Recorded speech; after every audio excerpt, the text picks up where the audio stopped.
고린도후서 1장 23절로 2장 17절 말씀 함께 살펴보겠습니다.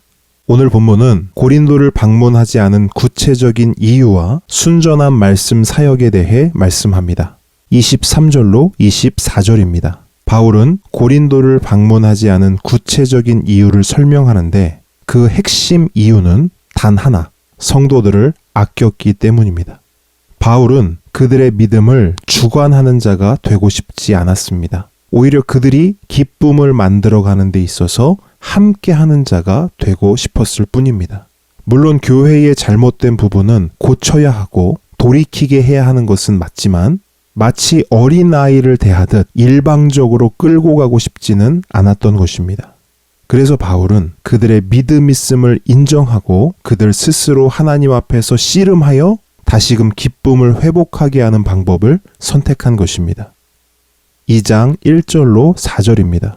또한 바울은 갈등이 있는 상황에서 그들과 다시 만나 언쟁하고 싶지 않았습니다. 또다시 서로가 서로에게 상처를 주는 상황은 피하고 싶었습니다. 그러나 교회의 문제는 해결해야 했기에 바울은 고린도를 방문하는 대신 눈물의 편지를 써서 보내는 방법을 선택한 것입니다. 5절로 11절입니다. 바울이 보낸 눈물의 편지는 놀라운 효과를 가져왔습니다. 고린도 교회 성도 대부분이 바울의 편지를 통해 마음을 돌이키고 회개한 것입니다. 하지만 그 중에는 여전히 고집을 피우고 돌이키지 않는 자들도 있었습니다. 바울은 그들을 용서하고 위로해서 사랑을 나타내라고 권면합니다. 왜냐하면 그들은 이미 공동체 안에서 충분히 벌을 받았으며 혹여 그들이 사탄에게 이용당하여 지금보다 더 큰 분열을 일으키게 되면 공동체가 더욱 힘들어질 수 있기 때문입니다. 12절로 13절입니다. 이 부분은 바울이 눈물의 편지를 보냈지만 아직 고린도 교회의 회개 소식을 듣지 못한 시점의 상황을 설명합니다. 바울은 폭동 때문에 에베소를 떠나 드로아로 갔습니다. 그리고 거기서 복음 증거의 좋은 기회들을 많이 만났습니다. 하지만 고린도 교회의 문제가 아직 해결되지 않았기에 바울은 복음 사역에 제대로 집중할 수가 없었습니다. 그래서 바울은 그곳을 떠나 마게도냐로 가게 된 것입니다. 14절로 17절입니다. 바울은 자신의 삶과 복음 증거 사역을 하나님 앞에서 나는 그리스도의 향기라고 표현합니다.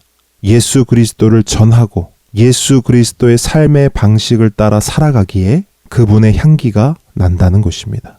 또한 바울은 지금까지 말씀 사역을 하면서 순전함으로 말씀을 증거했다고 고백합니다. 결코 사람들의 환심이나 인기를 위해서 또는 개인적 이익을 도모하기 위해서 말씀을 전한 것이 아니라 오직 하나님 앞에서 말씀을 전하듯이 예수님 안에서 말씀을 증거하듯이 그렇게 조심스럽고 정성스럽게 말씀을 전했다는 것입니다. 이것은 참 사역자와 거짓 사역자를 분별하는 중요한 조건이며 모든 사역자와 교회가 새겨야 할 말씀을 대하는 아주 중요한 원리입니다. 오늘의 묵상 질문입니다.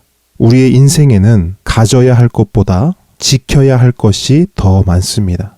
자기의 자리, 자기의 사명, 자기의 가족과 형제, 그리고 무엇보다 하나님의 말씀과 복음을 지켜야 합니다. 그래야만 우리 교회는 그리스도의 향기로 살아갈 수 있으며 세상과 섞이지 않은 순전함을 가지고 살아갈 수 있습니다. 그렇다면 이것을 위해 우리가 마음에 새겨야 할 중요한 말씀, 메시지는 무엇일까요? 오늘 본문 17절 말씀을 참고하시기 바랍니다. 오늘도 말씀 묵상을 통해 주님과 깊은 교제와 사귐이 있기를 축복합니다.